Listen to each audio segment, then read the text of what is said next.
Ayan, so magandang hapon. Ayan, so update ko lang po kayo dito sa ating L300. Ito yung bangga.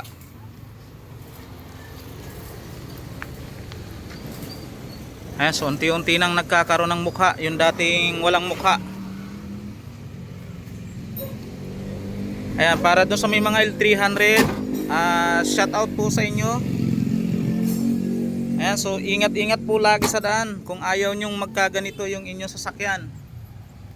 Ayan to, so yung L300 na to mga kabromrom is ano to, 4 months pa lang mula nung ilabas ng kasa. Ayan, kaya ingat-ingat din po sa pagdadrive pag may time, para hindi maging ganito yung inyong sasakyan.